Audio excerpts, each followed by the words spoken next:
telefoninumbrit ja tuletate meelde oma lemmikküsimust. Ma näitan teile meie lemmikajalehte. Muidugi see on Terviseleht, kus on palju häid soovitusi ja tarku nõuandeid ja igal juhul Terviseleht on leht, mis mitte kunagi ei valeta.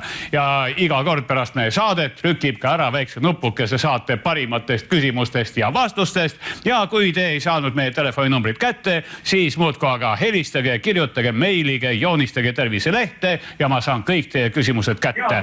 Aga meil ongi kõneliinil ja doktor Vassiljev kuulab teid. Hallo!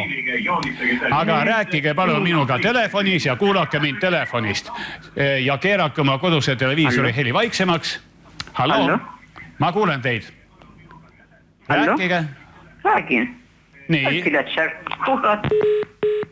No nüüd läks küll midagi valesti, kas me rääkis isendaga või läks tal nüüd telefonipult või ja televiisori toru läksid sassi, aga meil on järgmine kõne. Hallo. Ma kuulen teid, rääkige palun. Doktor Vassiljev kuuleb teid. Hallo. Rääkige palun telefonis ja kuulake mind telefonist, mitte televiisorist. Hallo. Aga näed, ikkagi ei õnnestu. Aga loeme selle loitsu teile veel kord, see on meie saate lemmikloits. Kui te meile siia helistage, siis rääkige telefonitoru sisse ja kuulake telefoni seest. Ja ärge rääkige vastu oma kodus televiisorit, sest sealt ma teid ei kuule. Ja meil ongi kõneliinil, doktor Vassiljev kuulab teid. Hallo. Ma tean küll, et te olete seal toru otsas, aga praegu ma telefonist kuulen ainult teie kodust televiisorit. Ja see pole üldse huvitav minu jaoks, sellepärast, et sealt ma kuulen ainult iseenda juttu, näed ikkagi õnnestunud 3 esimest vasikad läksid aia taha, nagu Martin Repinski kitsed. Aga järgmine kõne ongi liinil. Hallo. Ja ma kuulan teid. Hallo. Rääkige palun. Hallo. Palun rääkige. Kuulete või? No. Hallo. Mina ei kuule teid. Mida? No räägime ka midagi mõistlikku või? Ei, sealt ei tule midagi mõistlikku. Huvitav, mis päev see täna on. No ma tean küll, et täna 24. november, aga minu meelest täiesti tavaline päev ja täiesti tavalised inimesed võiksid helistada ja kõne ongi liinil. Hallo? Hallo, ma kuulen teid. Nii, no see on selline sügisene köha, ikka juhtub, sest ilm on siuke, ei ole õige talv ega õige sügis ja no eks tuleb jalad soojas hoida ja kuivad ja no siis see köha kallale ehk ei tule. Aga meil on järgmine kõneliinil. Hallo. Ma kuulen teid, rääkige palun. Rääkige palun telefonitoru sisse. No ma ei tea, mis päev see täna on, aga ei saa millegi pärast inimestega jutule. Et kes vaikib telefonitoru sisse, kes köhib telefonitoru sisse, aga tahaks ikka mõistlikku juttu ka kuulda. Hallo. No see piiks ka nagu ei sobi meile. No päris huvitav, sellist saadet pole meil küll mitte kunagi olnud. Hallo. Ma kuulan teid. Rääkige palun minuga telefonis ja kuulake mind telefonist.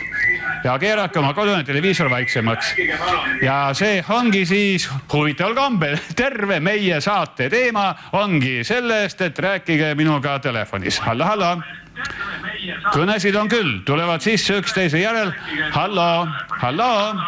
Aga millegipärast inimesed ei usalda rääkida. No ilmselt ma alustasin oma saadet täiesti valede sõnadega, sest ma alustasin sellega, et helistage meile need, kes on jumalast terved. Ja sellepärast ongi niimoodi, inimene valib telefoninumbri, aga haigust tal kallal ei ole, mitte kuskil mitte midagi ei valuta, ei oskagi midagi öelda, aga võiks ju üles tunnistada siis, et tervis on jumalast korras, aga näed ja üks kõne ongi siinsamas. Hallo. Rääkige palun, ma kuulan teid. Ja nüüd me kuulame uuesti vaikust. Vaikus ei ole suugi mitte see, mida ma tahaksin kuulda, mida ka 40 000 televaatajat tahaksid kuulda. Ja uuesti on kõneliinil. Hallo. no ma ei tea, mis see on, aga räägime, tuul tõmbab läbi. Hallo. No kas me saame teiega ühendust? Hallo? Keegi on seal küll. No näete, aga ma kuulen millegipärast ainult iseenda häält, aga ei kuule kedagi, kes sealt meiega kõneleks. No mis parata? Aga no siis ma pean suurima heameelega ikkagi kuuleks, kuidas te elate, kes on terve, kellel on mingisugune häda kallal. Aga no kui ei saa kõnesid, ega sellepärast saade katki ei jää. Sest teemasid ju jätkub. Te olete ju siia saats helistanud küll ja küll. Olete varem helistanud ja küll te helistate ka hiljem. Ja uuesti on meil telefonikõne vist nagu oleks. Hallo, kas me kuuleme või me ei kuule? Aga noh, räägime siis ajaga arsti juurde. Ja oli veel üks kõne, aga näed, jälle piiks ja eks haigusi ole inimestel, haigusi on ka elektroonsetel süsteemidel ja kas on mingisugune telefonikratt meie juhtme kallal või on hiired mõne telefonijuhtme läbi närinud, aga hallo, kas meid kuuldakse praegu? Hallo. Võt huvitaval kombel mina kuulen küll, kuidas teil kodus televiisor mängib, aga sellest on meil üsna vähe abi. Vaat nõndaviisi. Meil on siin praegu kõneliinil, aga katsume kruttida ühte nuppu ja teist nuppu. Vajutame siia nupule. Kas keegi meid kuuleb või ei kuule? Hallo. Tere. Oi, tere. Nüüd ma kuulen teid. Tahaksin küsida, ma olen hädas.